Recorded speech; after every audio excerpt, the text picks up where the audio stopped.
Vamos a pasar a meditar en la palabra de Dios en esta mañana. Si os habéis metido en el WhatsApp de Iglesia o en el Instagram, habréis visto que el título de la predicación es La Gran Depresión 2, porque nos quedamos en la Gran Depresión 1 y la Gran Depresión 2 queda como un título un poquito, no sé, repetitivo. No obstante, para mí tiene otro nuevo título, ¿no? Aunque es la continuación de esa parte en la que Elías sufre esa depresión, también vamos a ver cómo Dios cura una depresión. Porque para Dios no es nada imposible. Para los hombres sí, hay muchas cosas que son imposibles. Ya veis que con esta pandemia se está intentando buscar pues una vacuna para resolver este problema del COVID-19, pero no es posible, todavía no se encuentra. Dios quiera que ponga la sabiduría humana para que sí se pueda encontrar, pero Dios tiene todo el poder para sanar, para obrar milagros en las vidas de los hombres y de las mujeres. La verdad es que fue el día 2 de agosto en el que hablamos de la depresión de Elías, en que leímos el libro de Primera de Reyes, capítulo 19, los versículos del 1 al 18, y el día 8 de agosto era el día que yo tenía que venir aquí y que no pude venir. Y hoy, 25 del 10, podemos reanudar otra vez aquello que quedó inconcluso para poder hablar de la misericordia de Dios en la vida de un gran siervo que encontramos en su palabra, al igual de esa gran misericordia que Dios tiene derramada para todos nosotros. Creo que tendríamos que leer la porción para recordarnos de qué es lo que estaba pasando. Sabéis que estábamos haciendo un ciclo de la vida de Elías en el que esta era la 9ª predicación y bueno, ahí está, vamos a leerlo. Si queréis acompañarme, Primera de Reyes, capítulo 19, versículos del 1 al 18.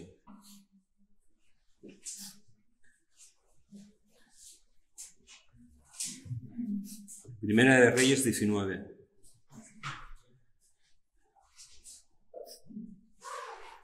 Dice así. Versículo 1. Acab dio a Jezabel la nueva de todo lo que Elías había hecho y de cómo había matado a espada a todos los profetas. Entonces envió Jezabel a Elías un mensajero diciendo: Así me hagan los dioses, y aún me añadan, si mañana a estas horas yo no he puesto tu persona como la de uno de ellos. Viendo pues el peligro, se levantó y se fue para salvar su vida, y vino a Berseba, que está en Judá, y dejó allí su criado. Y él se fue por el desierto un día de camino, y vino y se sentó debajo de un enebro, y deseando morir dijo: Basta ya, oh Señor, quítame la vida, pues no soy yo mejor que mis padres. Y echándose debajo del enebro se quedó dormido. Y aquí luego un ángel le tocó y le dijo: Levántate, come. Entonces él miró, y aquí a su cabecera una torta cocida sobre las ascuas y una vasija de agua. Y comió y bebió y volvió a dormirse. Y volviendo el ángel del Señor la segunda vez, lo tocó diciendo: Levántate y come, porque largo camino te resta. Se levantó pues, y comió y bebió, y fortalecido con aquella comida caminó 40 días y 40 noches hasta Horeb, el monte de Dios. Y allí se metió en una cueva, donde pasó la noche, y vino a él la palabra del Señor, el cual le dijo: ¿Qué haces aquí, Elías? Él respondió: He sentido un vivo celo por el Señor Dios de los ejércitos, porque los hijos de Israel han dejado tu pacto, han derribado tus altares y han matado a espada a tus profetas, y solo yo he quedado y me buscan para quitarme la vida. Él le dijo: Sal fuera y ponte en el monte delante del Señor. Y aquí el Señor que pasaba y un grande y poderoso viento que rompía los montes y quebraba las peñas delante de Dios, pero el Señor no estaba en el viento, y tras el viento un terremoto, pero el Señor no estaba en el terremoto. Y tras el terremoto un fuego, pero Dios no estaba en el fuego, y tras el fuego un silbo apacible y delicado. Y cuando lo oyó Elías, cubrió su rostro con su manto, y salió y se puso a la puerta de la cueva. Y he aquí vino a él una voz diciendo: ¿Qué haces aquí, Elías? Él respondió: He sentido un vivo celo por el Señor Dios de los ejércitos, porque los hijos de Israel han dejado tu pacto, han derribado tus altares y han matado a espada a tus profetas, y solo yo he quedado y me buscan para quitarme la vida. Y le dijo el Señor, ve, vuélvete por el camino, por el desierto de Damasco, y llegarás y ungirás a Hazael por rey de Siria, a Jehú, hijo de Nimsi, ungirás por rey sobre Israel, y Eliseo, hijo de Safat, de Abed-Meola, ungirás para que sea profeta en tu lugar. Y al que escapare de la espada de Hazael, Jehú lo matará, y el que escapare de la espada de Jehú, Eliseo lo matará. Y yo haré que queden en Israel 7,000 cuyas rodillas no se doblaron ante Baal y cuyas bocas no lo besaron. Amén.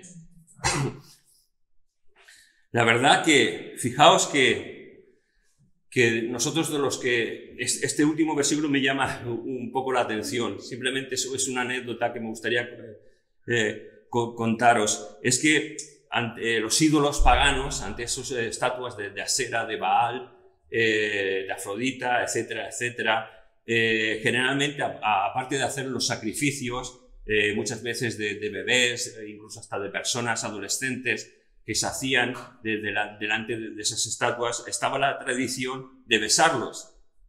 Y yo, que vengo de una tradición un tanto religiosa, veo en eso, ¿no? Esa tradición religiosa en la cual mi familia creció, y que generalmente muchas veces besábamos las estatuas, besábamos los anillos de los hombres, pero eso no es correcto.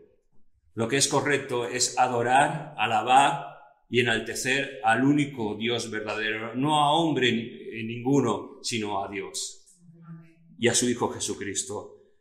Toda nuestra adoración, toda nuestra alabanza, toda nuestra gratitud siempre tiene que ser para nuestro Dios.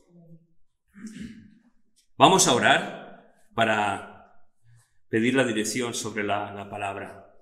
Señor, te pedimos que tú bendigas tu palabra, Señor, que tú nos hables, Señor, y que tú, sobre todo, la pongas por obra en nuestros corazones, en nuestras mentes, y que nos ayudes, Señor, a ser hacedores de tu palabra, Señor.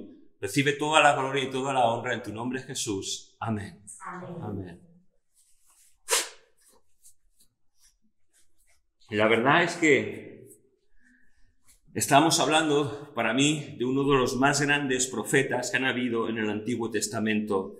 Fijaos que en el monte de la Transfiguración, cuando Jesús cambió su estado humano por ese estado espiritual en el cual se le representan, espero que os acordéis, si no, Mateo 17, capítulo 17, versículos del 1 al 8, en los que se representa a Moisés y Elías, y están ahí Pedro y Juan, y prácticamente no saben lo que está pasando. Fijaos la importancia de ese hecho que muchas veces leemos muy superficialmente, porque Moisés está representando lo que es la ley de Dios dada a los hombres, pero Elías está representando a los profetas, a los enviados de Dios que iban a guiar y a dirigir el pueblo de Dios. Y eso es destacable fijaos la importancia de la persona de la cual estamos hablando en esta mañana. Una persona que nos dice la palabra que era semejante a ti y a mí. Y yo pienso, semejante, no sé, a lo mejor en su depresión, tal vez en los momentos malos, semejante sí, pero en su espiritualidad, en su entrega a Dios, pues que Dios nos ayude, ¿verdad?, a ser semejantes a Elías, en nuestra espiritualidad, en nuestra devoción, en nuestra entrega, y dejarnos en las manos de Dios. Me gustaría hacer un breve resumen. Yo no sé si el breve resumen me va a llevar mucho. Si me lleva mucho, tal vez será una predicación introductoria a lo que vamos a ver o desarrollar a lo mejor en esta mañana o en otro domingo. Yo pensaba que se iba a acabar con la predicación de hoy, el ciclo de Elías, pero creo que a lo mejor durará un poco más. La primera predicación de Elías, hablábamos y le pusimos el título de Elías, el obedecer trae bendición.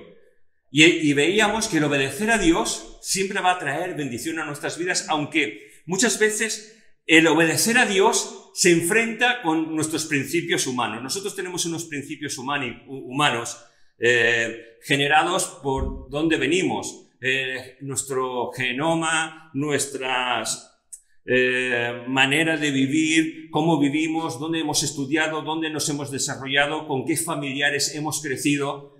Todo eso trae una manera particular de hacer, y eso condiciona muchas veces cuando nosotros nos entregamos a Dios aceptamos todo lo que viene de Dios, pero traemos un bagaje, es decir, traemos una serie de costumbres, traemos una serie de principios que muchas veces tratan de condicionar tu vida, de decirte, no, esto no es así, no, es mejor que lo hagas de esta manera, porque te va a traer una recompensa en tu vida. No cal que hagas caso a la palabra de Dios. Pero es todo lo contrario. Cuando obedecemos a Dios, cuando decimos, sí, Señor, te obedeceré, aunque mi carne por dentro se esté rompiendo, aunque mi mente en sí pelee contra lo que es correcto, contra lo que es incorrecto, te obedeceré. Y sabéis, el obedecerte, la bendición, y lo vimos así en la vida de Elías. La segunda predicación es, aún está Sarepta por llegar. Y hablábamos del significado de la palabra Sarepta, que es taller de refinación, casa de fundición. Es donde el oro y la plata se trataban y se purificaban para hacer plata al 100 por 1 o al 99%, igual que el oro al 99%. Sarepta, para Elías tal vez sería como un oasis en medio del desierto. Es decir, escapa de Israel, se llega a Sarepta, que es una población en otro país, lejos de Israel, a muchos kilómetros de distancia, pero ¿sabéis? A pesar de que Elías pueda sentirse seguro porque lo ha sacado de Israel, porque en Israel todo el mundo lo está buscando para acabar con su vida, es un sitio en donde va a ser probado. Aunque parezca que va a ser un sitio de bendición, su fe va a ser probada. Y no tan solo su fe, sino la fe de aquellos con los que él está. Y eso nos habla de nosotros, que muchas veces nuestra fe va a ser probada. Vamos a pasar por Sarepta, por el taller de la fundición, donde se va a probar lo que somos cada uno de nosotros, lo que está en nuestro corazón, lo que está en nuestra mente, lo profundo de nuestro ser. Va a ser probado para saber si agrada o no agrada a Dios. La tercera predicación, hablábamos de la viuda de Sarepta. Y es de cuando Elías pide ese cobijo a una extraña, de la relación tan extraña con uno que no es hijo de Dios, y cómo esa mujer acepta tener a Elías en su casa, y por medio de aceptarle, de tener a Elías en su casa, la bendición de Dios cae sobre esa casa. Y eso nos habla de que Dios bendice aquello que hacemos, siempre y cuando andemos en la voluntad de Dios. No lo bendice cuando no andamos en la voluntad de Dios, cuando estamos desobedeciendo los mandatos que encontramos en la palabra de Dios. Pero al contrario, cuando nuestra vida es una vida de obediencia, una vida de sumisión a la palabra, una vida de decisión por Cristo, lo que hacemos en nuestras manos trae bendición a los que nos rodean. Y fíjate, y aunque uno no crea en Dios, como le pasó a Eliseo, porque la viuda de Sarepta no creía en el Dios de Israel, tenía sus propios dioses, tenía su propia manera, porque era una mujer filistea, una propia manera de obrar y de hacer, vemos que el Dios de Israel aún así tiene misericordia para aquellos que no son hijos de Dios. La cuarta predicación tratábamos del Dios de lo imposible, y es que el Dios de Elías es el Dios de los milagros, es el Dios de lo imposible, es el Dios que puede hacer maravillas cuando todo es un caos, cuando todo es terrible a nuestro alrededor, porque vimos cómo el hijo de la viuda moría, pero veíamos que la mano de Dios nos había cortado, al igual que la mano de Dios nos ha cortado en medio de nuestro tiempo presente. Pensamos que la iglesia está parada por un virus. La iglesia no está parada. Mira, muchas veces podemos decir, uy, es que nuestras relaciones son difíciles. Son difíciles porque nos hacemos difíciles las relaciones, pero la iglesia jamás puede estar parada. La esposa de Jesucristo es una esposa que sigue hacia adelante para que Dios sea glorificado en medio de su vida. Hijo de Dios, si tú piensas que la iglesia está parada, que nos cuesta reunirnos, es verdad, tenemos dificultades para reunirnos, tenemos que tener mascarilla, tenemos que reunirnos un día a la semana, pero la iglesia sigue adelante y tenemos que seguir, porque la iglesia no son estas cuatro paredes, la iglesia somos tú y yo tenemos que seguir hablando del amor de Dios, tú y yo tenemos que seguir hablando a nuestros familiares, aunque nos digan pesado, aunque nos aborrezcan, pero tenemos que hablar a nuestros amigos, a nuestros compañeros de trabajo o de estudios, a nuestra familia del amor de Dios. Porque sabes una cosa, la mano de Dios no se ha cortado y la mano de Dios puede seguir salvando a los hombres y a las mujeres. Y Dios quiere seguir salvando. ¿Sabes? Muchas veces nos sentimos inútiles para hablar a otros del Señor, para decir las cosas. Muchas veces, sobre todo cuando es un familiar, nos es difícil decir las cosas correctas. Decir, mira, te estás equivocando, pero yo creo que hay algo que muchas veces olvidamos y es nuestra comunión con Dios. En nuestra comunión con Dios tenemos que hablar con nuestro Padre Celestial. Si no sabemos hablar de Dios de esa manera, que tal vez nos cuesta a todos decirle, Señor, quiero hablar con tal persona, con mi mujer, con mi marido, con mi nieto, con mi amigo del colegio, de los estudios, con mi compañero de trabajo. Señor, no quiero ser un pesado. Señor, utilízame como un instrumento en tus manos. Y pedir, y Señor, dame la oportunidad. Y ¿sabes una cosa? Dios te da la oportunidad. Yo recuerdo cuando era joven y salí de estudiar y estaba yendo a la escuela industrial, yo no había hablado de que yo era un creyente a mis compañeros de colegio, pero ¿sabéis una cosa? Había ese versículo en la palabra de Dios que dice que el que se avergüence de mí en la tierra, yo me avergonzaré de él en el reino de los cielos. Y eso caló tan hondo en mi corazón que yo decía, Señor, dame la oportunidad de hablar a mis compañeros, dame la oportunidad de hablar de ti. Y fue en una clase de la evolución en la cual lo que no sabía es que el profesor de evolución era un cura, o había sido cura. Claro, él como cura creía en lo que es la evolución teísta, es decir, hay una evolución progresiva y sobre todo está la mano de Dios en medio de esa evolución progresiva. Claro, es un enfrentamiento a los que creemos y somos creacionistas, es decir, los creacionistas creemos que Dios creó los cielos y la tierra y creó todo lo que en el libro de Génesis encontramos y creó al hombre y a la mujer. Somos creacionistas. Y claro, en medio de una clase a lo mejor de 40 alumnos levantaron, yo estaba en ese momento, yo sabía que se iba a hablar de la evolución y yo de verdad intenté prepararme a lo máximo posible. Y cuando empezaba a hablar mi profesor de evolución yo levantaba la mano, sí, pero profesor, es que lo que usted está dando no es una teoría, es algo incierto, y empezaba a refutar lo que él me estaba diciendo. Y dice, bueno, vamos a Frizat, déjame que siga más adelante, porque me llamaban Frizat, ¿no? Por mi primer apellido. Y así, hasta que al final, cuando acabó la clase, él habló conmigo, me dijo, mira, yo he sido cura, pero yo creo en las cosas de Dios. Y creo en la evolución teísta, tú tendrías que también creer. Y digo, no, yo soy creacionista, creo en lo que dice la palabra de Dios.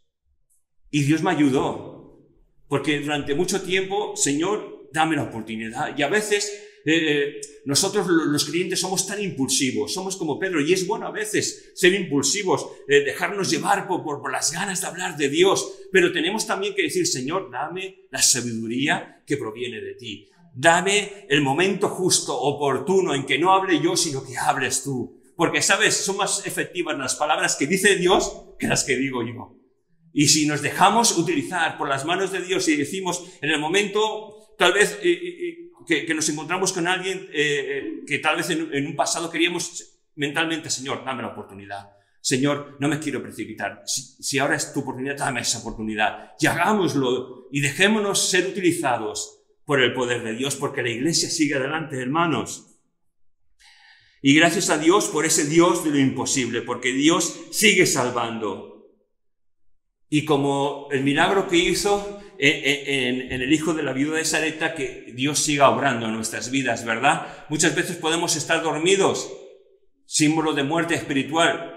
Que Dios nos despierte, que Dios nos levante de nuestro letargo, de estar dormidos, para que así podamos ser instrumentos en las manos de Dios, para que sí seamos iglesia en movimiento, iglesia en marcha, llevando la palabra de Dios y haciendo lo que nuestro Dios quiere. Quinta predicación, el Dios de Israel. Aunque la Podé estos son los días de Elías. Y empezamos mirando cómo el Dios de Israel, cómo el pueblo de Israel estaba entre dos pensamientos: en servir a Dios o servirse a ellos mismos. Y eso que creo que nos pasa en la actualidad. En la actualidad somos como ese pueblo de Israel que estamos entre dos pensamientos. En si seguimos a Dios al 100%, porque eso es lo que pide Dios de nosotros, no que sigamos al 90%, al 50% o al 30%. Lo que pide Dios de cada uno de nosotros es una entrega absoluta a Él. Es que Él sea nuestro Señor y nosotros seamos sus siervos. Y que no vivamos entre dos pensamientos, sino que nuestro pensamiento sea Él. Y esto es duro y esto es difícil, porque somos cristianos y a veces nos hemos acomodado a nuestra situación de cristianos de muchos años, de vivir durante muchos años siendo creyentes, que vamos a la iglesia, que profesamos a Cristo en nuestro ser, pero que no hemos entendido o que nos ha costado entender hasta el día de hoy que debemos vivir para Dios al 100%. Que no debemos vivir para nosotros, debemos vivir para Él. ¿Qué significa eso? ¿Que vendamos todo lo que tenemos y lo traigamos a la iglesia? No, no significa eso. Lo que significa es que vivas y dependas de Dios. Que hagas la voluntad de Dios en tu vida. Que nos neguemos a nosotros mismos para decirle: sí, Señor, aquí estoy a tu disposición. Para que tú hagas de mi vida lo que quiero. Pero muchas veces actuamos por impulsos. Generalmente las técnicas de publicidad utilizan lo que se llaman impulsos o choques de impulsos para que en un momento dado esto venga a nuestra mente y provoque un deseo de adquirir o de tener algo, ¿vale? Y nosotros generalmente funcionamos así muchas veces, a golpe de impulso. Mira, que nuestro golpe de impulso sea el servir a Dios, que no sea servir a nuestra carne, que no sea escuchar lo que el mundo nos está vendiendo, sino que sea seguir a Jesucristo. Y que Dios nos ayude, porque esto es muy difícil. Porque generalmente, muchas veces vivimos entre dos pensamientos. Fijaos, en 1 Reyes 18, versículo 21, dice: y acercándose Elías a todo el pueblo, dijo: ¿hasta cuándo estaréis vosotros entre dos pensamientos? Si el Señor es Dios, seguidle, y si Baal, id en pos de él. Y el pueblo no respondió palabra. Pero no obstante, el poder de Dios se manifestó trayendo fuego del cielo que consumió el altar del sacrificio. Pero sabéis, también me llama mucho la atención porque es que muchas veces escuchamos la palabra de Dios y callamos. Muchas veces escuchamos la voz de Dios que habla a nuestra mente, a nuestro corazón, y que el Señor nos está diciendo: tienes que seguirme, tienes que dejar de tener tus prioridades para que yo sea tu prioridad. Claro, cuando más de una vez escuchamos eso, o cuando el Señor nos dice: quiero que me des esto. No sé si alguna vez te ha pasado, el Señor te ha pedido algo y has tenido que entregárselo. Es una pelea increíble entre nuestros sentimientos y emociones y lo que es la voluntad de Dios. Pero cuando al final decimos: sí, Señor, te entrego lo que tú me estás pidiendo, ¡guau! ¡Qué bendición tan grande se derrama sobre nuestra vida! Lo que no entendíamos y era una dificultad, lo entendemos y decimos: gracias, Señor, porque he hecho lo que a ti te ha agradado. Y que Dios nos ayude a seguir haciendo eso, ¿verdad? Entregándole a Dios nuestras pequeñas cosas que no sirven para nada, que tal vez para nosotros tienen un gran valor, pero que Dios nos las pide para que confiemos plenamente en el poder y en la misericordia de Dios. Sexta predicación. Me parece que nos vamos a quedar en la introducción. Pero bueno, ya seguiremos. La sexta predicación trató de cuando solo lo original es perfecto.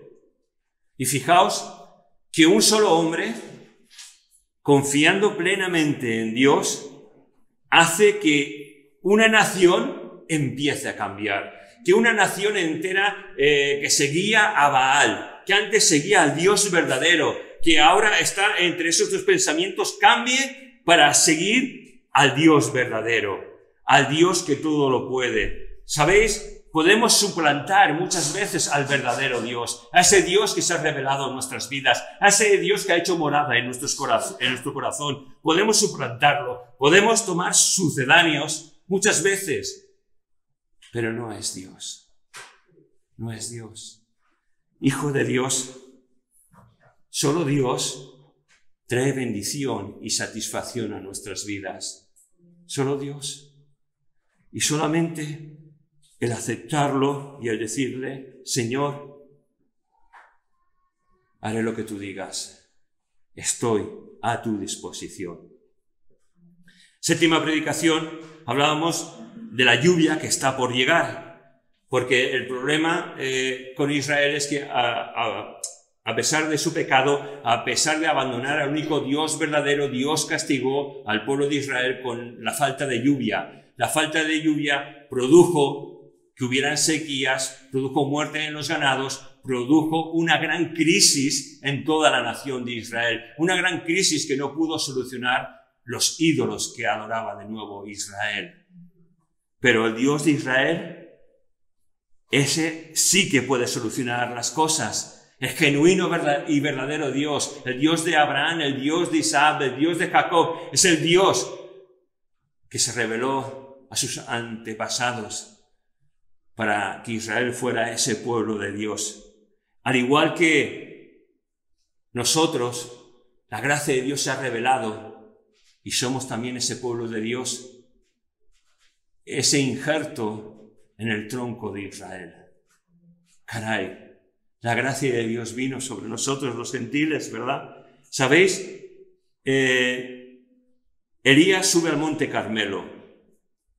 Y Carmelo significa campo fructífero o jardín de Dios. Pero fíjate, aunque todo en momentos determinados en nuestra vida parezca desolado, caótico, sin esperanza, que no haya un futuro en nuestro entorno, Dios sigue obrando. Dios sigue obrando en medio de nuestras vidas. A mí me gusta esa canción que habla de Dios sigue obrando aunque no lo veamos, ¿verdad? Dios sigue obrando en tu vida, Dios sigue obrando en mi vida, Dios sigue obrando en el mundo entero, aunque el mundo entero esté intentando mirar a los científicos para que traiga una solución, Dios sigue obrando, Dios sigue rescatando las vidas, Dios sigue sanando a los enfermos, Dios sigue trayendo reconciliación con Él, Dios sigue obrando. Y aunque tú no lo veas, y aunque yo no lo vea, Dios sigue obrando en tu vida y en mi vida. Porque ¿sabes una cosa? Mi vida y tu vida se tiene que perfeccionar hasta el día en que partamos a la presencia de Dios. Y el día que partamos a la presencia de Dios, nuestras obras serán manifestadas y juzgadas. No para juicio, sino para bendición o no bendición. Pero que nuestras obras, si son juzgadas, que sean para bendición, que sean para que esas coronas que pone la palabra de Dios sean dadas a cada uno de nosotros. La lluvia que está por llegar, llegó y trajo bendición y trajo de nuevo esperanza. Y sabéis, y aunque nosotros estemos en esta situación en la cual parece que no hay mucha esperanza, llegará el día que sí que venga la esperanza. Llegará el día en que todo cambie de nuevo. Llegará el día en que a lo mejor haya una vacuna. También llegará el día que a lo mejor no estemos aquí porque el Señor haya llevado su iglesia a los cielos y empiecen las bodas del Cordero. Pero en todo ello, la iglesia sigue andando, sigue marchando para la honra y gloria de Dios. Y nos quedamos en la Gran Depresión. No sé qué tal voy de tiempo. Y hablábamos al principio de todo este estudio de Elías o de todas estas predicaciones de Elías, y empezamos a hablar también del título que yo le puse a la última predicación que hice, de la Gran Depresión. Y hubo un tiempo en que yo era un joven en el cual muchas veces se decía que los cristianos que tenían una depresión eran que estaban viviendo en pecado y por eso tenían una depresión. Caray, esto no es así. Esto es juzgar, esto es hablar. Claro que sí, que si nosotros permitimos el pecado en nuestra vida, si nos dejamos llevar y seguir influenciados por el pecado, claro que puede traer una depresión. Pero puede traer muchas más cosas que una depresión. Pero la depresión muchas veces son por causas naturales, por causas ajenas a nosotros. Y si vemos a Elías, en este capítulo que hemos leído en estos versículos, Elías estuvo bajo los efectos de una depresión. Y en la última predicación estuvimos hablando de los síntomas, del factor genético, de la presión social y familiar y ambiental que muchas veces se puede ejercer sobre cada uno de nosotros. Y cuando todo eso ejerce presión sobre nosotros, nosotros al mismo tiempo somos increíblemente fuertes, pero increíblemente sensibles y débiles. Y cuando todo eso ejerce esa presión en un momento determinado, podemos llegar a tener una depresión. Pero lo que nunca un hijo de Dios tiene que olvidar es que somos hijos de Dios y le pertenecemos a Él. Y nosotros, al pertenecerle a Él, podemos vivir confiadamente, plenamente en Él. Fijaos, Mateo capítulo 11, versículos del 28 al 30, dice: venid a mí todos los que estéis trabajados y cargados, y yo os haré descansar. Llevad mi yugo sobre vosotros y aprended de mí, que soy manso y humilde de corazón, y hallaréis descanso para vuestras almas. Es decir, hallaréis descanso para todo vuestro ser, para ese ser en el que está el intelecto, que están las emociones, en ese ser, en esa alma en que está todo involucrado, que es tan complicado muchas veces de vivir y de estar allí. Pero Jesús nos dice que hallaremos descanso para nuestras almas. Cuando estés asolado, cuando estés atribulado, cuando tal vez piensas que puedas tener un ataque en el cual estés nostálgico o estés de una manera depresiva, acuérdate de estas palabras, acuérdate de Mateo capítulo 11, versículos del 28 al 30, porque Jesús quiere que nuestra alma descanse en Él y que vivamos plenamente confiados. Sigue diciendo: porque mi yugo es fácil y ligera mi carga. Gloria a Dios por ese yugo que es fácil y ligera su carga. Vamos a ver cómo Dios cura esta depresión de Elías, cómo Dios cura una depresión. Si esperas encontrar una respuesta clara y sencilla, es bastante complicada. Solo puede ser curado con ayuda. Y esto lo demuestra. Elías solo pudo ser curado con la ayuda de Dios. Y en esa ayuda en la cual tú necesitas, porque muchas veces cuando empezamos a tener un cuadro depresivo, solemos tener miedo, solemos pensar que pensarán de mí, pensarán que soy débil. No sé, y nuestra mente es un campo de trabajo tan difícil, en la cual se juntan tantas cosas, pero cuando nuestra mente está así, y sabemos que tenemos ciertos síntomas que pueden parecer a una depresión, lo primero es acude a Dios, porque necesitas ayuda. Necesitarás ayuda de profesionales, ¿sí? De profesionales. Los profesionales, cualquier profesional está puesto por Dios. Son médicos, al igual que hay médicos que tratan con nuestro cuerpo, hay médicos que también tratan con nuestra mente. Pero sobre todo, esto es un tanto peligroso, y te explico por qué. Porque generalmente cuando tenemos una depresión es algo emocional, ¿vale? Es algo que ataca a nuestros sentimientos, a nuestras emociones, a nuestra percepción de las cosas. Y yo creo, esto es lo que yo pienso, no digo que esto tenga que ser así, que las depresiones tienen que ser curadas bajo el amparo de Dios. A pesar de que puedas tener un profesional, necesitas un encuentro con Dios.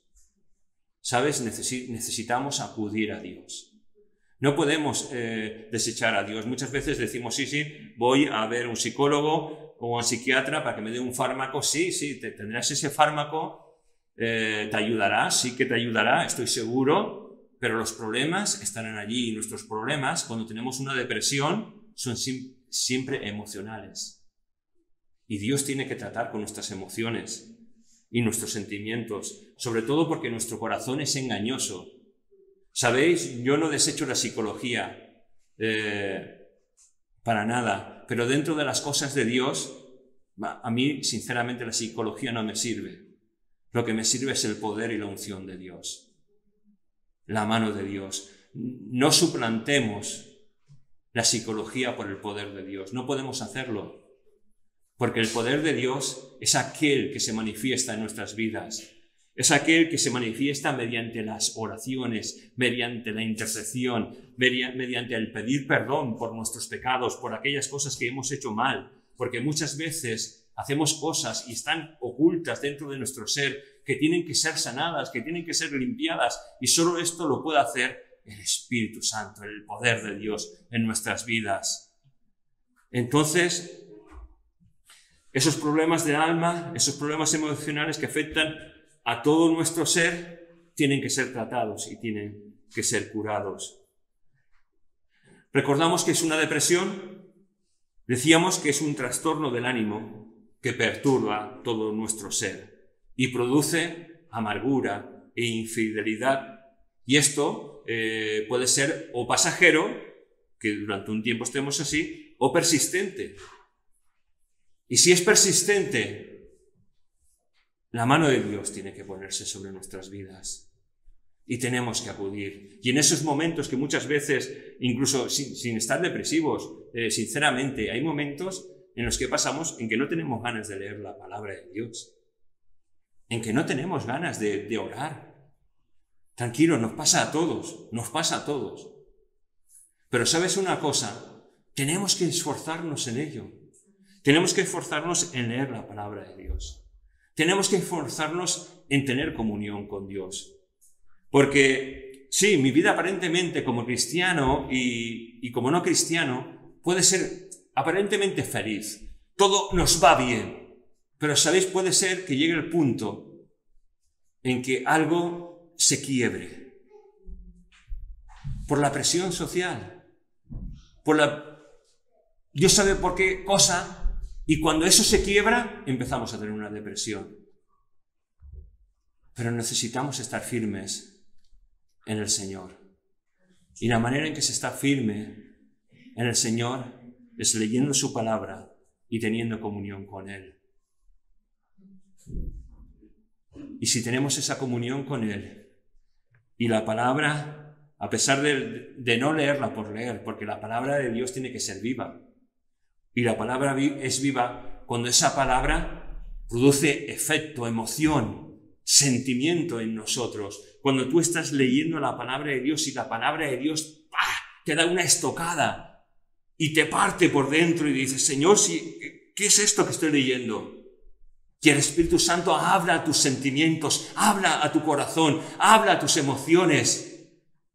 Y lo que no entendías, ahora lo entiendes. Es la palabra viva. Y esa palabra viva todavía se manifiesta en nuestros tiempos. Deja que la palabra te abre. No leamos la palabra. Yo he sido una de las personas que lamentablemente he pensado que la palabra de Dios hay que leerla por leer, siempre. Y siempre eso trae provecho y trae bien. Pero, ¿sabes?